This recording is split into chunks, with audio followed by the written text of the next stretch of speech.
Welcome into Outkick the Show, boys and girls. My name is Clay Travis, and this is Outkick the Show, Friday edition. Gonna have Lock It In on in about an hour and a half. Gonna be a lot of fun to finish off the week, and then I've got to run immediately over to flag football game starring my 7-year-old son. So I got a wild Friday night planned. I hope all of you have wild Friday nights planned as well. We got a lot to get to. All right, let's talk about Nike. There are people out there who want my opinion every single moment of every single day on Nike stock. Here's my position, and it's been straightforward. I believe that signing Colin Kaepernick was a bad decision. The stock market reacted and drove down the price the next day. It was on the front page of the Wall Street Journal saying that. It's not an irrational, crazy opinion. Since that time, the stock has basically come back to where it was before Nike signed Colin Kaepernick. And a lot of people, the same people who said, oh, you can't talk about the daily fluctuation of a stock price, are out there demanding that I come out and respond on the stock price every day. What I have said for people who watch this show regularly is it's expected that people who like Colin Kaepernick and support the decision to pay him millions of dollars to advertise a product would decide to go out and potentially buy more Nike gear almost immediately. Where it will be hurt is with people like me.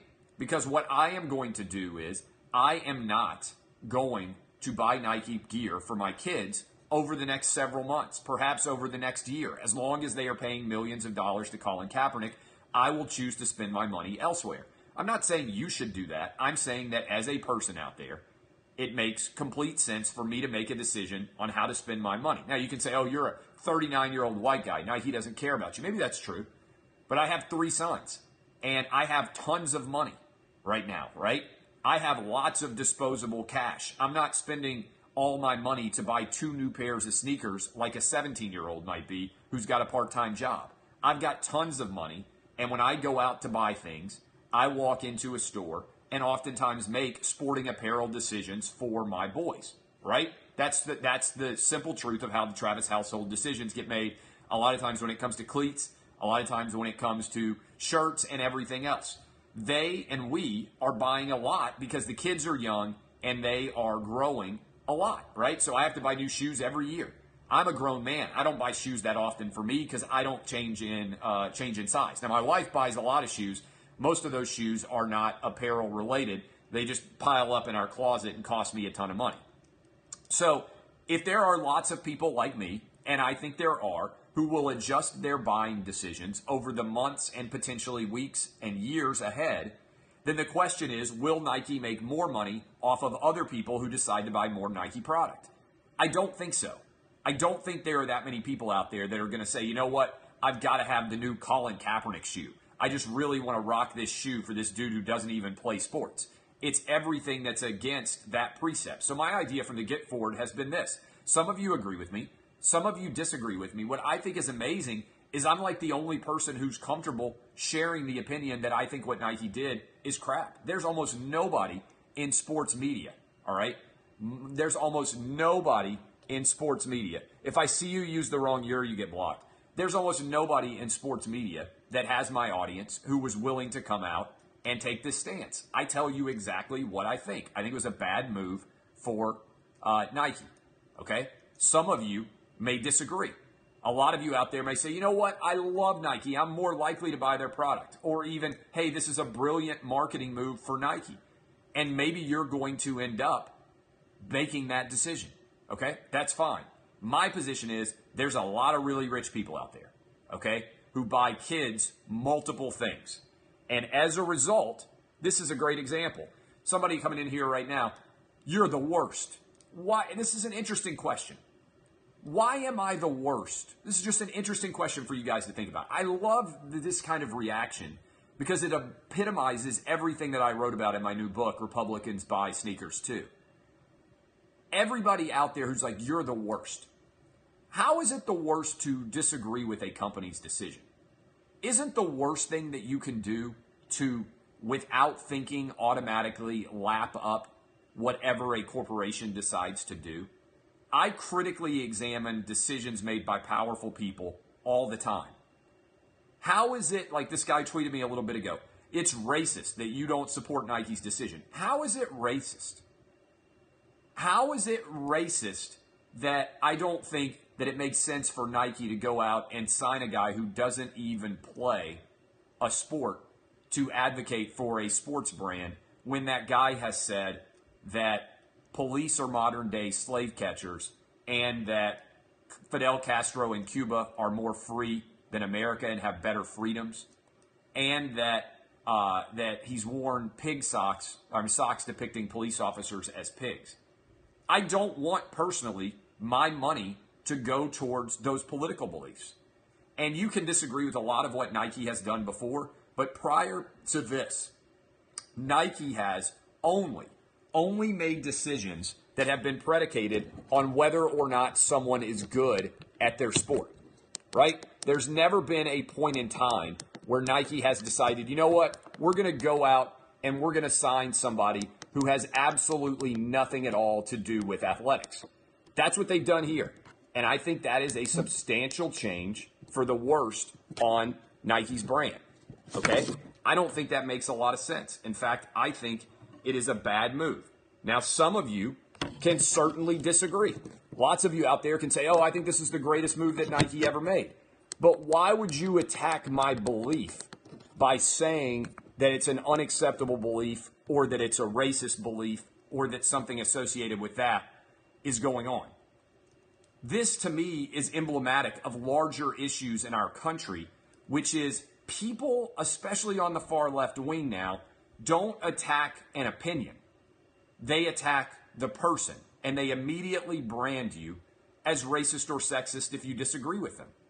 This is why Donald Trump won. I think that the goal of a brand, call me crazy, should be to sell to everyone. I think that Michael Jordan and Tiger Woods were right when they allowed their excellence to be their hallmark and their calling card for the brand. Okay? I think that is a no doubt completely true.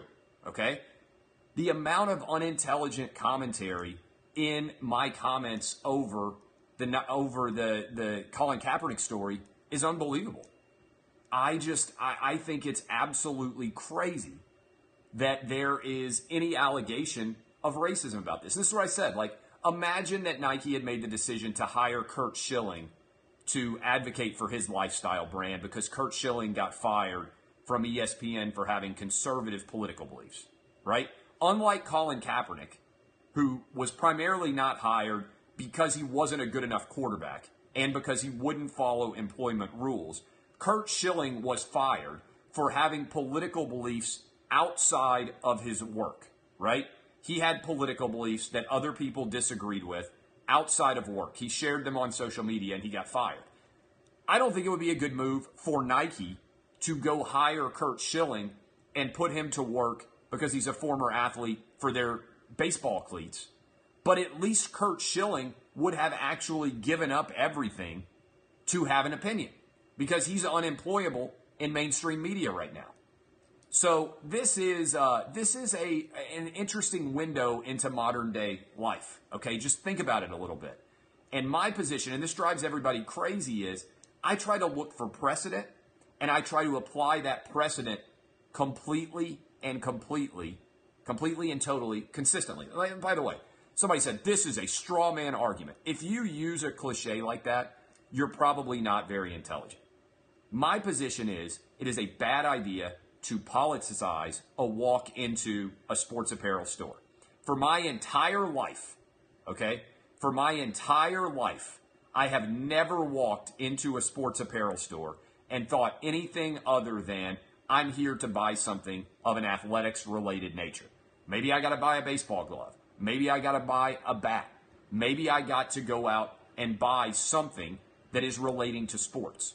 Never once in my entire life have I walked into a sports apparel store and thought, I wonder what the politics are of all of the different companies in this store and all of the different individuals who are endorsing all of these products. Right? Never once. And I bet the vast majority of you are the same way. I don't think it's good for business for me now to walk in and say, I'm going to think about this. And somebody just said, you aren't their demo. Well, first of all, white men, if you said that about anybody else, it would be racist. Okay? Let's just be honest. If you said, if somebody signed Curt Schilling and they said, you aren't their demo, and your demo is theoretically every American, that would be racist. Okay? I now think when I walk into a sports apparel store about the politics of Nike, and I'm going to change my opinion based on their politics. I'm telling you right now that it is 100% true that I will change my behavior. And I will spend hundreds of dollars less this year and maybe thousands of dollars less over the next several years as long as Colin Kaepernick is a spokesperson on Nike products. And I'll spend it on everybody else. So I don't like the idea, and I don't know why this is controversial, but I think it's because everybody's got to be so woke these days. I don't like the idea of brands choosing sides in politics. I don't. If I were a CEO of a company, I would donate 50% of our money to the Democrats. I would donate 50% of our money to Republicans. And I would try to make sure that we were appealing to everybody regardless of their politics. Somebody else just pointed out, Curt Schilling is a Hall of Fame level baseball player. Colin Kaepernick is not anywhere remotely near the Hall of Fame. So my book, and this is, honestly, if you enjoyed this discussion, I've laid out a really strong argument in favor of everything that I'm saying on this show in my book, Republicans Buy Sneakers Too. I think sports should be a uniting, not a dividing source. And so I think Nike's going to have problems. People want me to talk about Nike. I'll talk about Nike as much as you want. The other thing I will say is I'm on social media less now. I got a national TV show. I got a national radio show. I got a national book release coming out. I got a website that I run. I got a 10-year-old, a 7-year-old, and a 3-year-old. I got a wife. I'm coaching sports. I'm so busy that I'm not on social media all the time now. There are hours during the day where I'm not there. I appreciate the fact that the moment that a story happens, everybody immediately rushes to my timeline and says, why aren't you commenting on this? Care to comment on this? Most of the time, I don't even see that stuff. I was out to dinner the other night. Got in my car as soon as I finished my show. Didn't check my Twitter feed for like 4 hours. Get back home, check it. People, care to comment on this? Why don't you say anything about this? Because I got a goddamn life. This is the truth. I got a ton of jobs, and I got a real world life now. And when I'm out with my kids, I'm not checking social media every second of every day. I appreciate the fact that people think that I work 24 hours a day and that I see every single word that comes across my social media feed. I don't. I see now a fraction of them. But that's because I got a national television show, I got a national radio show, and I've got a book deal coming out and everything else. You're as busy as I am. It's hard to keep track on things. I said in the mailbag this morning, I said, has there ever been, honest question, has there ever been anybody who has had a national radio show, a national television show, and also simultaneously been releasing a nationwide book all in the same time? I'm not sure that anybody's ever done it before. Maybe Cowherd has.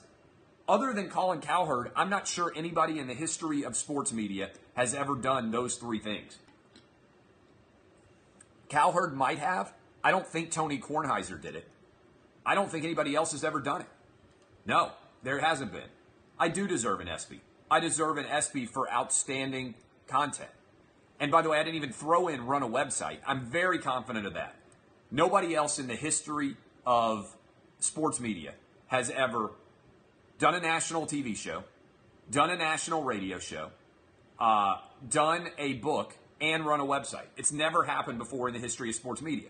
So I appreciate the fact that everybody out there is obsessed with me on a day-to-day basis, but I can't keep up half the time. And by the way, I still have incredible hair. Think about the number of hours I'm working that this hair can hold up. It's pretty incredible. All right, let's have some fun. Any questions right now? The show is going to do well.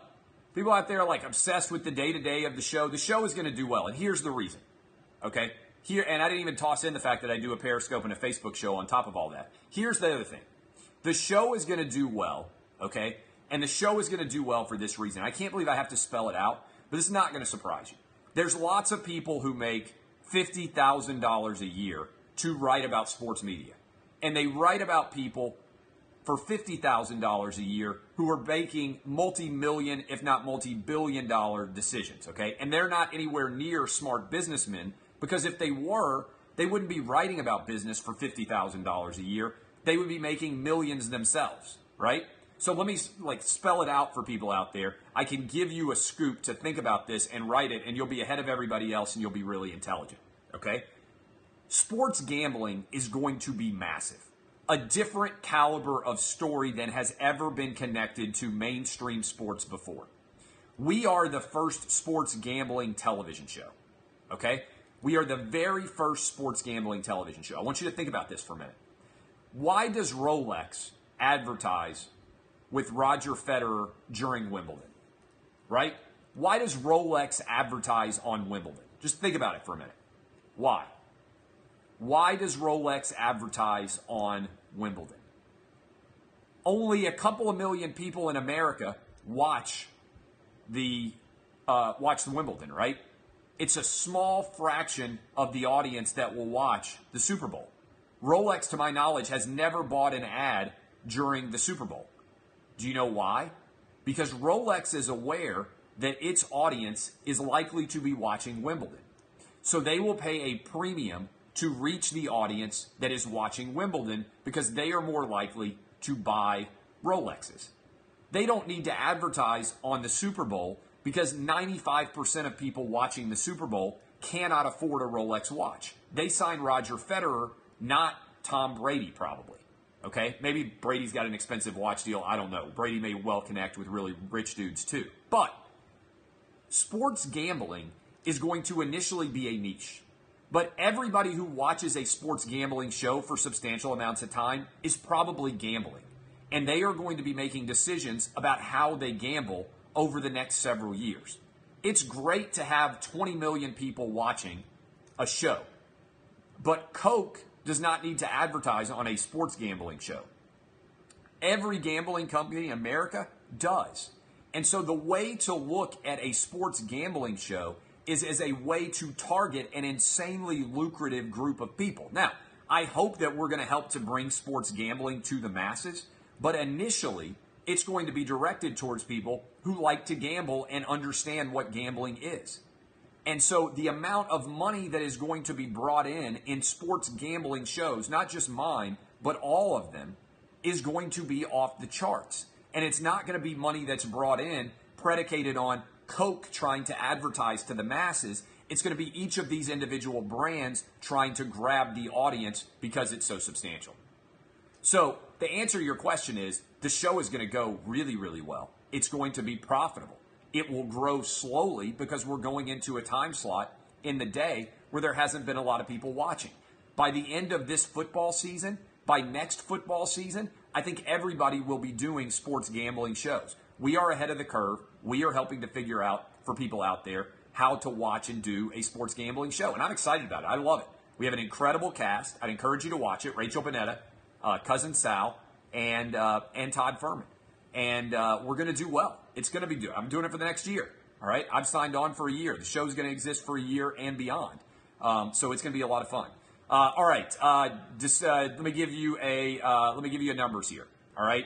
Are you ready for my SEC parlay? Okay. The show is at 4:30 Eastern on FS1, 3:30 Central, 2:30 Mountain, and 1:30 Pacific. Okay. So let me know what you think, and I will be happy to have you guys watching it. By the way, there's always people in here who are like, I like something else more. Then watch it. Then watch it. I started off writing online for an audience of 0. In the space of 14 years, I have made myself filthy rich. Okay? That's because I do a pretty good job figuring out how to be entertaining about what people want to talk about. You don't have to like me. You don't have to agree with me. You don't have to contemplate or even consider any of my opinions. But it is impossible to argue that I have not turned a huge audience into what I do, right? And I started at 0. So a lot of people out there don't understand how to build businesses. It's the truth. And I do. And they don't understand how to build brands. And I do. And they don't understand how to go from zero to a multimillionaire before you're 40 from writing and talking about sports. But I do. And they don't know how to write a best-selling book while at the same time they're doing a national radio show and a national television show. But I do. And so all of those things are coming together. And if you could buy stock in me right now would be a great time to buy stock in Clay Travis, because I am going from really good to even better over the next several years. I don't know where I'm going to go, but it's going to be a lot more substantial. So I, in general, will say that it's a good time to be me. Good time to be me. All right. And it could be a good time to be you if you take the parlay. All right. Are you ready? 4-gamer here. It's going to hit. I want you to all write this down. All right. Bama minus 21. Over 69. Nice. Over 69 in the Bama Ole Miss game. Mizzou minus 6. I love this one. I was hoping it was going to get down. I just got big money down on Mizzou minus 6. Hit the vein, boys and girls. Blood bank guarantee right there. Vandy plus 14. All right, this is a 4-game SEC parlay for you guys. I think you are going to really like it. I want to hit it for you again. Bama minus 21. The over on Bama Ole Miss 69. Mizzou minus 6. And for line guy out there, these are literally the most recent lines that I wrote down in the minutes before I started the show, okay? Because there's always some guy out there who's like, well, my number is, 69 and a half. My number is 5.5. My number is 14. Like, go shop around. Go to sportsbookreview.com. There are like 20 books out there. You can go get a number, all right? Bama minus 21. The over on Ole Miss Vandy 69. Mizzou minus 6. Vandy plus 14. Those are the plays. I'm telling you right now, you will be glad that you hit those, and we will be off and running. All right, this Mariota situation. This Mariota situation is a mess, okay? It is an absolute mess what's going on with the Titans right now. I love the under. I'm going to be there. I love the under on Texans-Titans. Mike Vrabel just came out and said, you know what? We need to know an answer here about who's going to be starting. And Vrabel said both Mariota and crazily Blaine Gabbert are going to be playing. I'm telling you right now, this is a disaster. The Titans are without both of their starting tackles. They are without their top backup right now. And they are going up against J.J. Watt, Whitney Merciless, and Jadeveon Clowney. The Titans are going to run the ball on every play. Every play they are going to run the ball, and they are going to hope that they can basically hold the Texans scoreless, and they are going to hope to win a game like 7-3, 10-7. Put everything you have on the under in the Titans and the Texans game. There are not going to be very many points scored in this game. I'm just telling you, that's the way this game is going to be played. It's going to take everything out of this game. No air in the ball. It's going to be really low scoring. Okay, and anything else out there? I think I've answered pretty much every question. I know the Texans are not very good. Neither are the Titans, which is why it's going to be an ugly game, and no one is going to be able to score very many. Rapid fire, any questions from you guys? I'll close out the week with some rapid fire. Might do a show early tomorrow to give you all the gambling picks once more for college football. Encourage you once more, watch Lock It In, 4:30 Eastern, 3:30 Central, 2:30 Mountain, 1:30 Pacific. Okay, what questions do you? How much do I bet on a game? Depends. Several years ago, I was $100 a game. Now, a lot of times I'm a lot more. I've got a lot more money now than I did several years ago. So it's not uncommon for me to have several $1,000s on a game now. But never enough to really kind of swing my lifestyle one way or the other. I like to play parlays. I have a lot of fun with those. LSU Auburn, I didn't talk about very much. I love Auburn the more I've looked into this game. I love Auburn, and I like the under in this game. Now, to be fair, I've been wrong on a lot of Coach O-related games. A lot of people asking about that LSU Auburn game. I don't do fantasy stuff. I don't do fantasy stuff at all. So I don't do that. But, yeah, I used to, when I first started gambling, I would put $100 a game on each game. And I would try to do 10 games on a weekend for college football, so I'd have $1,000 that I'd bet every weekend. Now I have a lot more money than that usually at play. I also love parlays. I know everybody who's a pro is like, you should never play a parlay. I love parlays. I love getting multiple games down, rooting for my parlay to hit, giving out parlays. I understand, but for me, gambling is fun. All right, that's why I do it. I love, by the way, Mizzou, tap the vein. Mizzou is the play for sure. And I agree with you. Parlays are awesome. A lot of people say they don't do it, but I love parlays. My guy Todd Furman, he makes fun of me all the time for playing parlays. But cousin Sal and I were talking about this on the call this morning. We love playing parlays. So I think it makes a lot of sense. My parlay, again, last chance for you. Make sure you go grab it. Let's play some fun. Bama minus 21. The over in Ole Miss Bama 69. Mizzou minus 6. Vandy plus 14. I like Auburn. I got them at 9.5. I got them at 44.5, I think, on the under, or 45. I'm not sure exactly what the number was. I put it up on the website. Go check out Outkick.com. I don't think Ole Miss has a chance to cover. I don't think they can stop Alabama. They just gave up 41 to Southern Illinois State. They gave up 38, I think, and a half to Southern Illinois State. That's a recipe for disaster for Alabama. Remember, Tua hasn't even played the whole time. So that's amazing to think about in general. I'm not touching Texas USC. I think it's too much of a wild card. I have no idea what's going to happen in Texas USC. I'll be watching, but I'm not betting it. All right, I love all of you. My name is Clay Travis. This is Outkick the Show. Go play the parlay. Watch the show today at 4:30 Eastern, 3:30 Central, 2:30 Mountain, 1:30 Pacific on FS1. I love all of you. My name is Clay Travis. DBAP, also SBAP. I'll see you guys. Maybe tomorrow, but certainly on television in about an hour. See y'all.